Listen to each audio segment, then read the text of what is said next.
Ang Resolution 144 po na ini-urge ang International Court to consider placing FPRRD under house arrest po ay joint proposed by Senate Majority Leader Juan Miguel Mig-Zubiri and Senate Minority Leader Alan Peter Cayetano.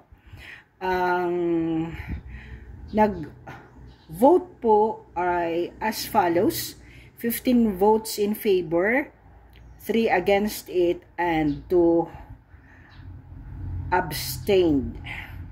So, sino po yung 15 senators na yon who voted in favor? Of course, yung dalawang proponent, si Mig-Zubiri, si Alan Peter Cayetano, at ang Duterte Bloc plus other majority Senate members, si Ronald De La Rosa, Ejercito, JV, Jingo Estrada, Bongo, Rodante Marcoleta, Amy Marcos, Robin Padilla, Joel Villanueva, Sherwin Gatchalian, Loren Ligarda, Erwin Tulfo, Panfilo Lacson, and Mark Villar. Saludo po sa 15 senator na to.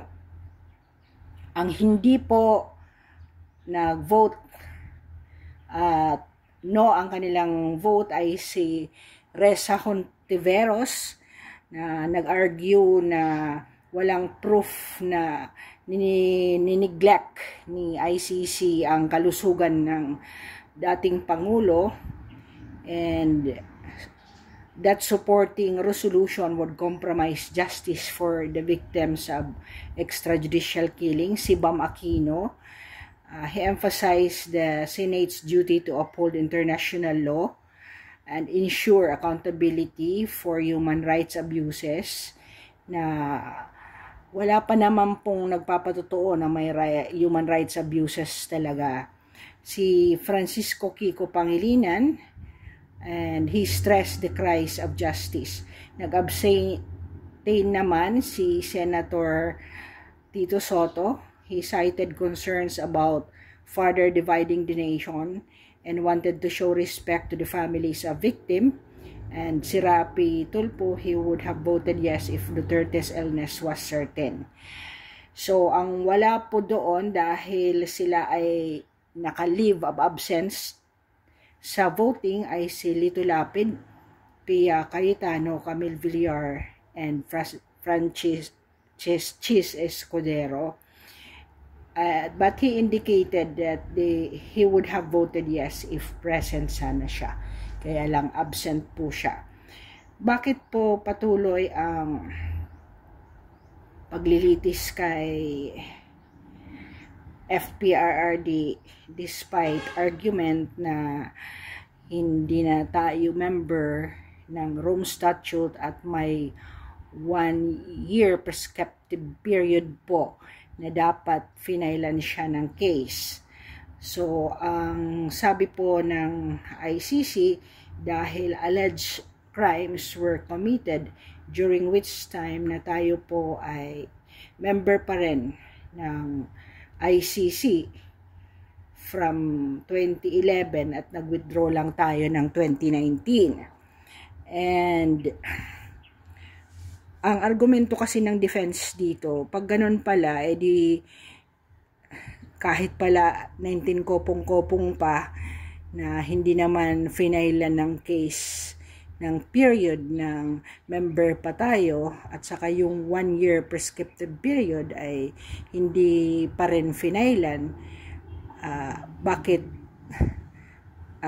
eternal pala yung kanilang jurisdiction? Ano pa pala ang kwenta ng pag-disaffiliate or dismember? So, ang isa pang pinikitan ng ICC ay whether or not nabigyan ng due process sa pagdadala sa kanya, dahil hindi finalo yung requirement na dapat siya ay linitis muna dito at i-evaluate, and only when the judicial system is not functioning kaya sila magkakaroon ng ICC, ito rin ay pinikitan ng ICC. So, ang atin na lang ay maibalik siya rito, and pending hindi pa siya natatry at wala pang major trial proceedings, si FPRRD muna ay maibalik dito for health reasons. At the moment, hindi pa gumagalaw ang Marcos administration because allegedly hindi naman tumututol na dalhin siya pabalik dito. I-follow po natin, i-monitor ang mga kaganapan na ito, at muli salamat sa mga 15 senators including Lacson who is rational enough to have voted for his return for humanitarian consideration. Thank you for watching and continuously